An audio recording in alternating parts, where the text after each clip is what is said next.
totomboli komona yo. Koloniansa totomboli komona yo na yo na yo. Kore kabendere nalikolo biso totomboli komona yo.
À toi l'honneur, à toi la magnificence, à toi la puissance, au siècle des siècles. Il n'y a point de Dieu comme toi, ni là au ciel, ni ici-bas sur la terre, ni sous la terre. Tu les dépasses. Tu les dépasses.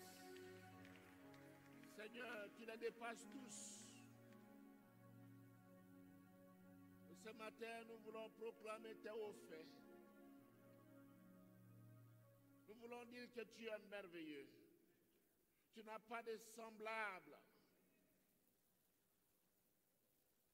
Alléluia. Seigneur, le moment est venu pour que tu parles à ton peuple ce matin. S'il te plaît, saisis-toi de moi comme un instrument, utile dans tes mains. Et Seigneur, fais du bien à ton peuple. Au nom de Jésus. Amen.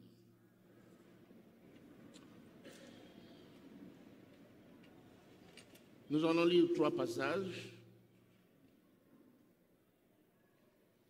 Nous lisons 3 passages. Le premier, c'est dans Matthieu 9, 32 à 33.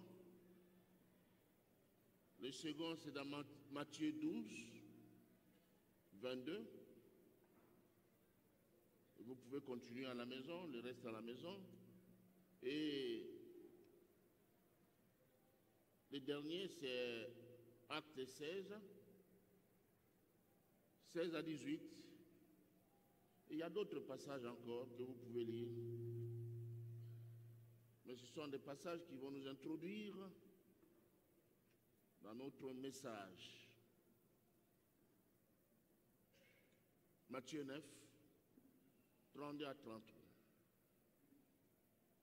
Comme il s'en allait, voici, on amena à Jésus un démoniaque muet. Le démon ayant été chassé, le muet parla.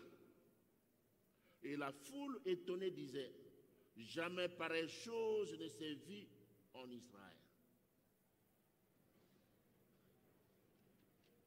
12, Matthieu 12, 22.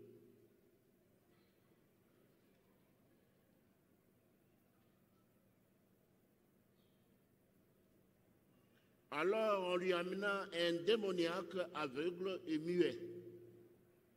Et il est guéri de sorte que les muets parlaient et voyaient. Acte 16, 16 à 18.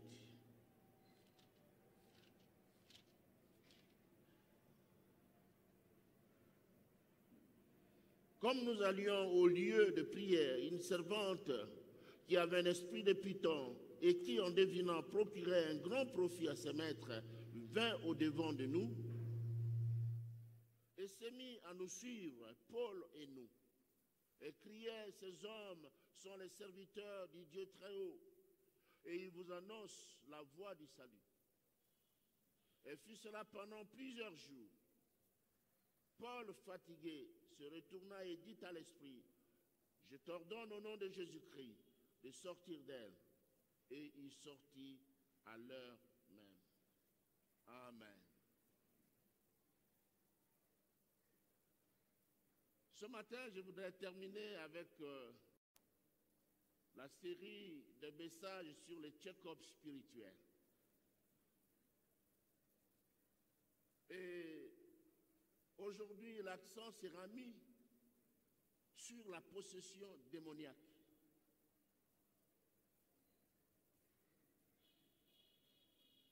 Il y a des personnes qui se croient normales. Elles se croient normales alors qu'elles sont possédées, elles ne le savent pas. Jusqu'au jour de leur délivrance. Il y a eu beaucoup de gens comme ça. On paraît normal, comme les autres. Alors qu'il y a un problème de fond. On est possédé. Évidemment, les chrétiens ne peuvent pas être possédés. Mais là, il faut discuter. Un chrétien, lorsqu'il ouvre une porte aux puissances maléfiques, à ce moment, il peut être possédé. La possession démoniaque empêche la croissance spirituelle.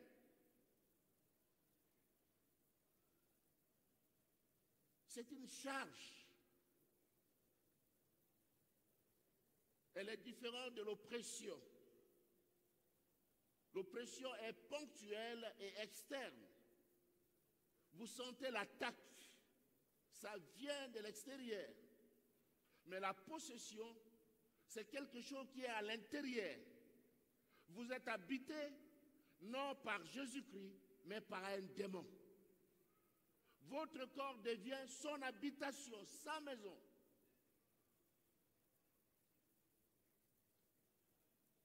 Vous pouvez venir à l'église. Et pourtant, vous croyez être un bon chrétien, une bonne chrétienne, mais en réalité, il y a un problème qui croche. Vous êtes possédé.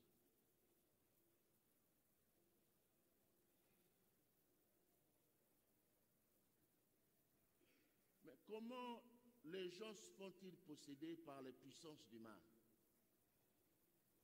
Comment?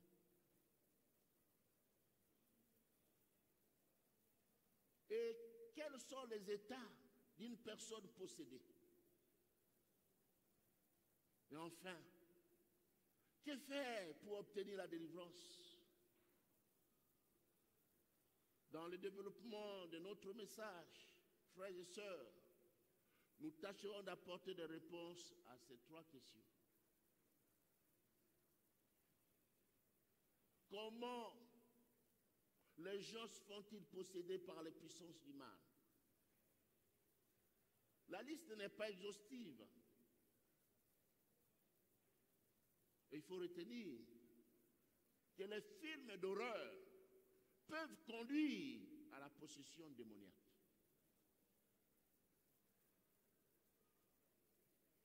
Une fois, on priait pour une fille, une personne qui avait l'habitude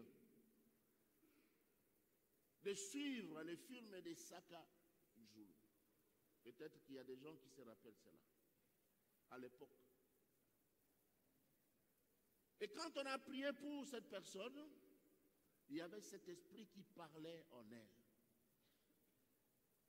Des films d'horreur. Il y a aussi des films obscènes.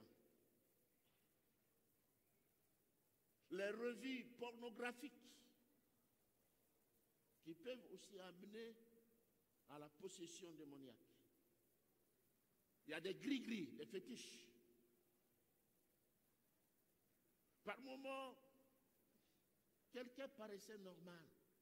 Et puis à un certain moment de sa vie, on voit que la personne n'est plus la même. Et puis on dit, mais cette personne, ça ne va pas. Et quelquefois, on les taxe de sorciers. Il y a des choses qui ne vont pas.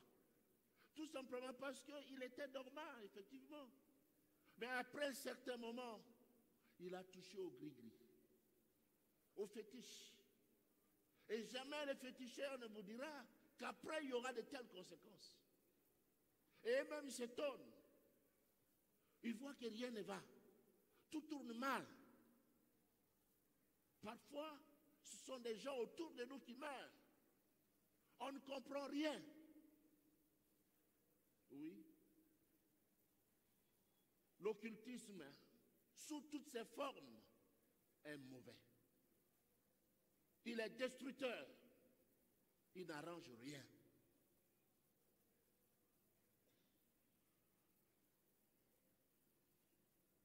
Il y a aussi le culte des idoles païennes. Cela conduit à des possessions démoniaques. La possession d'objets magiques conduit aussi à ces choses-là. Et chers parents, il faut savoir que certains dessins animés conduisent aussi les enfants à la possession démoniaque. Il ne faut pas tout laisser aux enfants. Il ne faut pas laisser la télévision aux enfants à tout moment. Il y a des choses que le diable introduit pour posséder les enfants dès le bas âge. Il n'y a pas longtemps, je crois que c'est ici à l'école, il y avait des enfants qui étaient en train de lire la Bible. Et tout à coup, l'un de ces enfants a manifesté, il y a eu en lui des manifestations démoniaques. Il a fait ces manifestations, tout simplement parce qu'on lisait la Bible. Bon, peut-être que cet enfant avait l'habitude de suivre des dessins animés. Bien aimé, l'ennemi se déchaîne. Il y a aussi certaines pratiques non bibliques qui peuvent conduire à la possession démoniaque. Une fois, j'ai prié pour une dame qui avait disparu de l'église. On ne la voyait plus. Et quand elle est revenue avec un problème. Elle m'a dit, pasteur, je ne dors pas bien. Il y a quelque chose qui ne va pas. Je dis quoi? Non, ça ne va pas. Et on a prié pour cette dame. Il y a eu des manifestations démoniaques. Mais au-dedans de lui, c'est quelqu'un qui parlait. Et qui? Un pasteur, dont j'étais le nom. Il parlait en lui, en elle. Et il disait, mais c'est elle-même qui est venue. Mais qu'est-ce qui s'est passé? Cette fille est allée là-bas, dans cette église, où elle croyait qu'il y avait l'onction, qu'il y avait la puissance de Dieu. Tout ce qui brille, ce n'est pas de l'or. Elle est arrivée là-bas. Et le fameux pasteur, après sa prédication, il a tracé un cercle. Il a dit, celui qui veut être béni, qui vienne s'aimer ici. Tout ce que vous avez, amenez. Chaînette, argent, tout, amenez ici. Si vous avez du montre, non, enlevez, emmenez. Je vous assure, là où on parle trop d'argent, il faut faire attention aussi. Et cette dame a enlevé sa chaînette en or et elle est allée déposer à cet endroit. C'est ainsi qu'elle s'est fait posséder. Des pratiques non bibliques.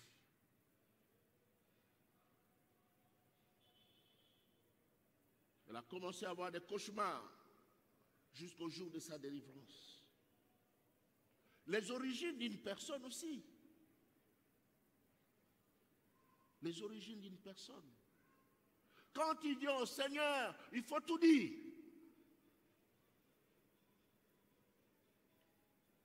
Si le papa était féticheur, s'il était, c'est pas moi, chef coutumier, il y a toujours des choses autour de tout ça.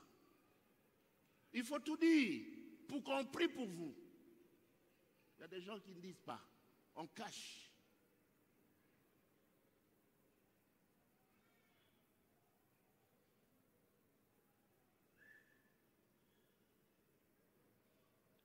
Je priais pour quelqu'un,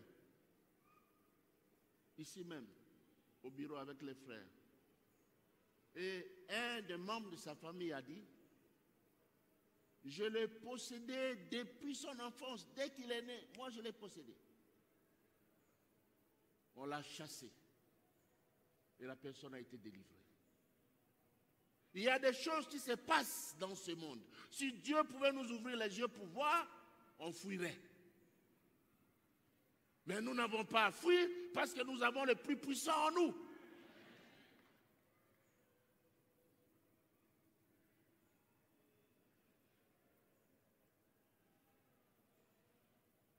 Il y a aussi des paroles prononcées sur la personne à sa naissance ou tout au long de sa croissance.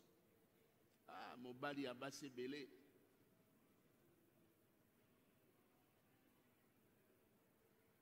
Et chaque fois qu'on dit cela, il y a quelque chose qui se passe. Et après, on s'étonne. Il a plusieurs femmes, mais ça a commencé.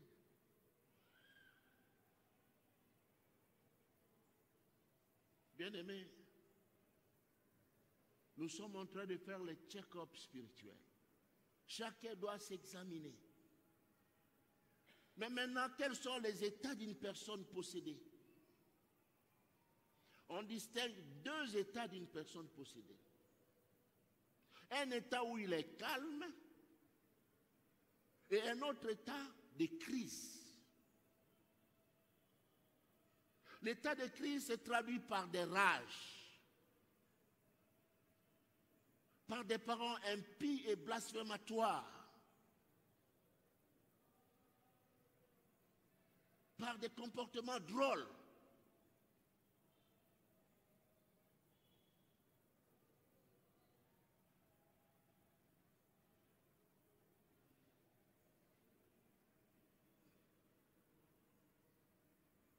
Quelquefois par le manque de pardon.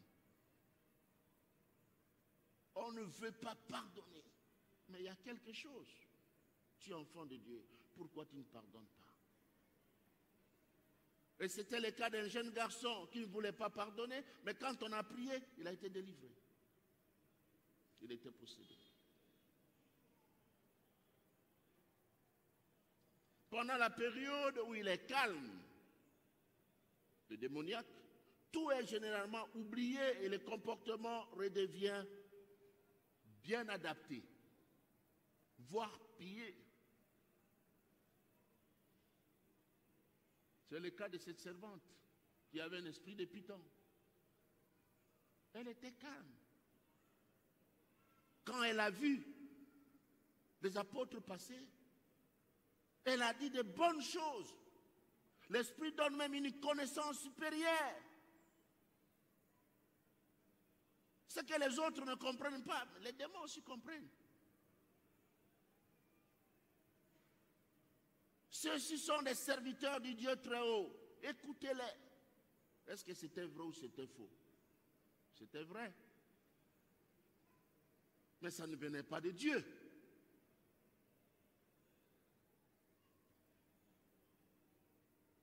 Il y a des prophéties qui ne viennent pas de Dieu, qui paraissent vraies, mais en réalité, elles viennent de l'enfer.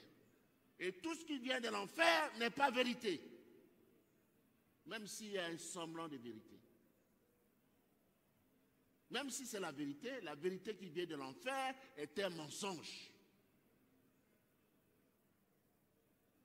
La vérité qui vient du ciel ne fatigue pas. Mais la Bible dit, Paul fatigué, parce que la dame parlait, criait. Ça a fatigué l'apôtre Paul. Et il a chassé cet esprit. Si c'était aujourd'hui dans nos églises, cette dame deviendrait diaconesse.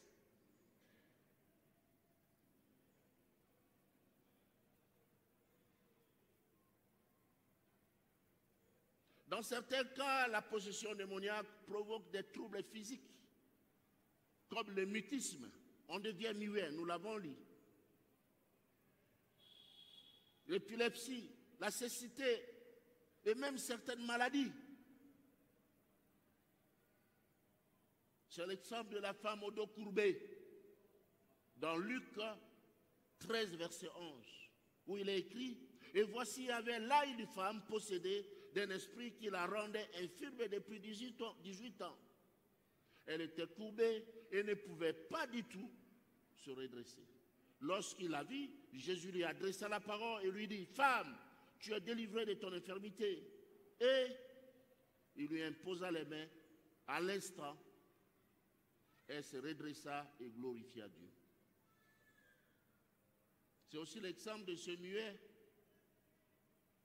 cet aveugle muet, dans Matthieu 12, verset 22. Alors on lui amena un démoniaque aveugle et muet, et il est guéri, de sorte que les muets parlaient et voyaient.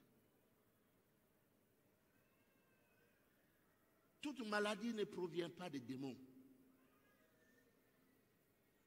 Non. Mais il y a des choses qui sont liées à cela. Dans d'autres cas, la possession démoniaque pousse la personne à faire le mal. L'exemple le plus frappant est celui du fou de Gadara. Il se maîtrisait. Il avait le domicile sur les tombes et dans les montagnes. Il se faisait du mal, il hurlait. Cela pousse quelquefois à faire du mal. Si on ne fait pas du mal à l'autre, on se fait du mal à soi-même.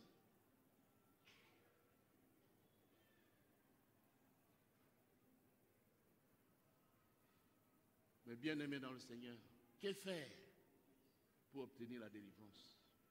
Que faire? Jésus lance une invitation solennelle à toute personne dans le besoin. Sachant bien que la possession démoniaque est une charge fatigante.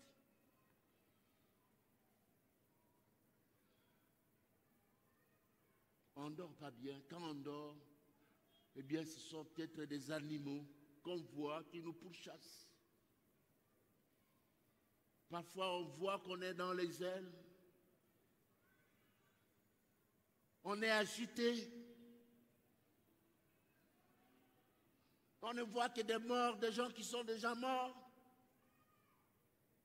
Là, il y a quelque chose qui ne va pas.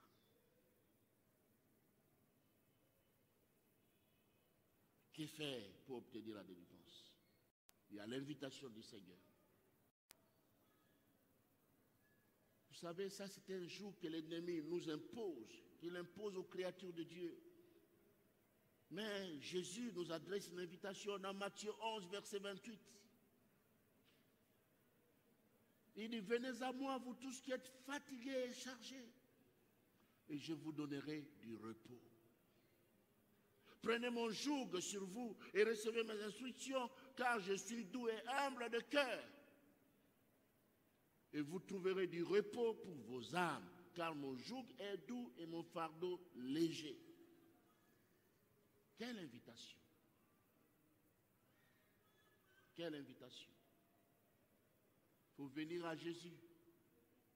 Et cela demande la sincérité du cœur. Il faut s'ouvrir. Il n'y a pas de domaine réservé. Il faut se confier à Dieu totalement, toute sa vie. Et par moments, quand les gens viennent au Seigneur, ils ont des domaines qu'ils réservent à eux-mêmes. Ça, non. Je donne au Seigneur ça, mais une partie du cœur, ça c'est moi qui trône. Là, ça ne va pas. Dans 1 Pierre 5, 7, la Bible dit, déchargez-vous sur lui de tous vos soucis, car lui-même prend soin de vous. Il faut prendre son joug qui est doux et léger. Il faut recevoir ses instructions. Et il faut faire comme la femme cananéenne. Quand cette femme a vu Jésus, c'est dans Matthieu 15, 22 à 28.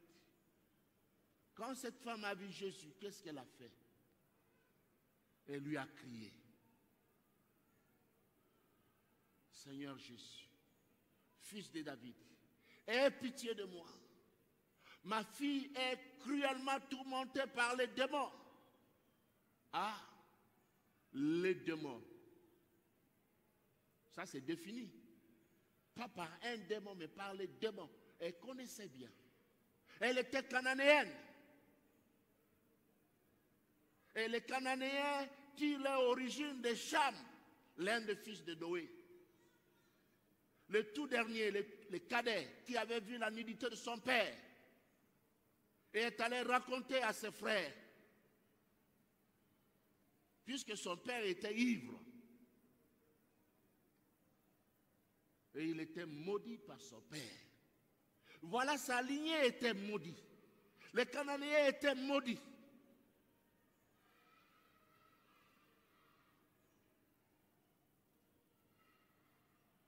Et elle venait de Tyr et de Sidon, des contrées portuaires.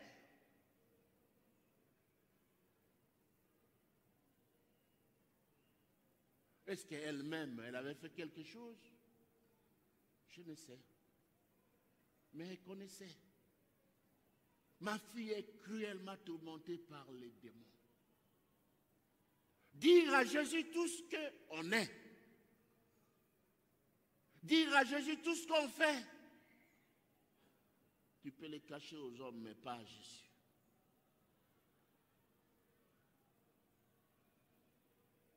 Voyez-vous, les Cananéens étaient maudits. Mais, bien-aimés, la grâce de Dieu peut atteindre même les personnes les plus défavorisées. Elle atteint les personnes même les plus défavorisées. Vous pouvez sortir d'un père sorcier, d'une mère sorcière. Vous pouvez sortir d'un père féticheur ou je ne sais qui, magicien. Mais Jésus vous aime. Et quand Jésus décide de vous délivrer, il n'hésite pas. Mais les problèmes se posent souvent à notre niveau. Il y a notre petit orgueil.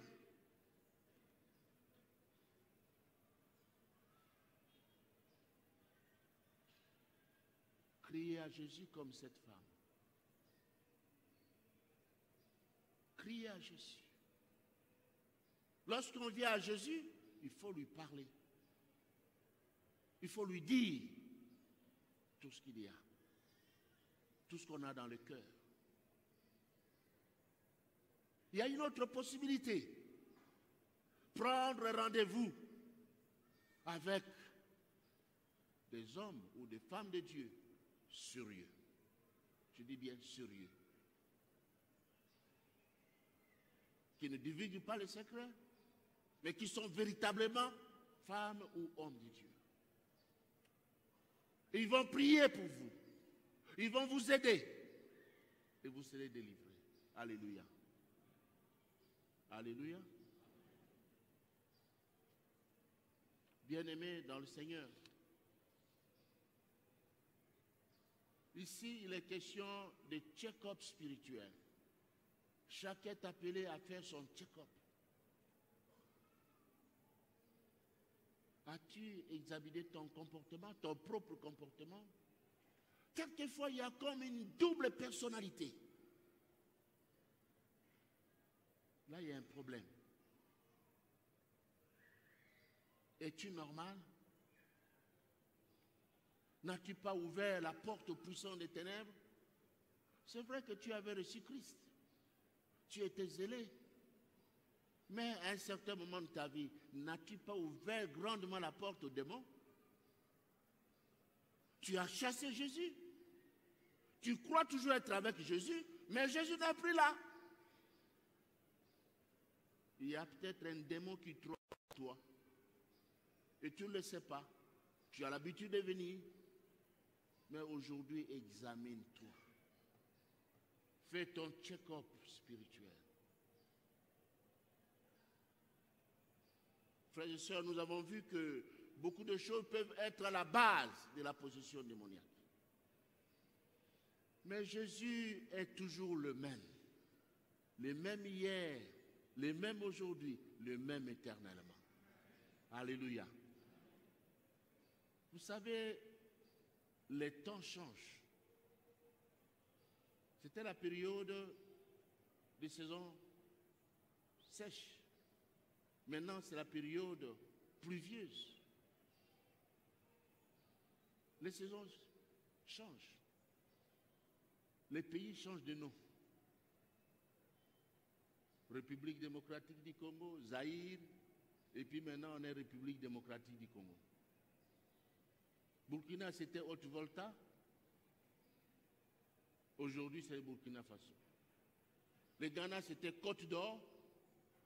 Aujourd'hui, c'est le Ghana. Vous savez, même les pays changent de nom. Mais Jésus est toujours au sommet de sa gloire. Il est au sommet de sa puissance. Sa puissance ne change pas. Sa gloire ne change pas. Sa bonté ne change pas. Il reste le même. Le même. Le même. S'il a fait des choses hier, il peut faire ces choses aujourd'hui.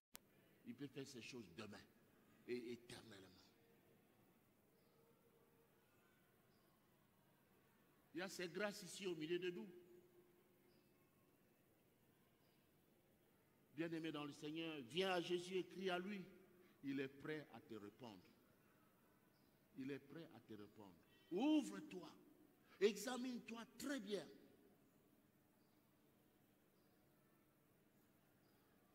Le Seigneur n'a pas changé. Nous allons incliner nos têtes et nous allons prier. Prendre un moment dans la prière.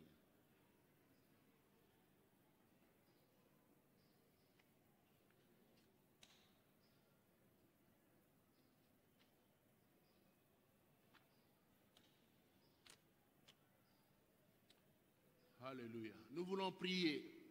Frères, sœurs, avant de prier, sincèrement, es-tu touché par ces messages? Dieu t'a-t-il parlé?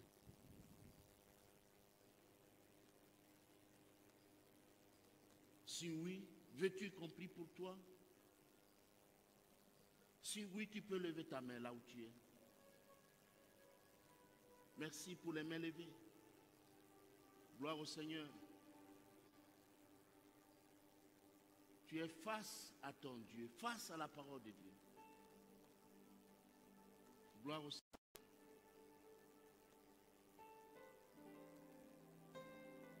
Le Seigneur ne change pas. Sa gloire ne change pas. Sa puissance ne change pas.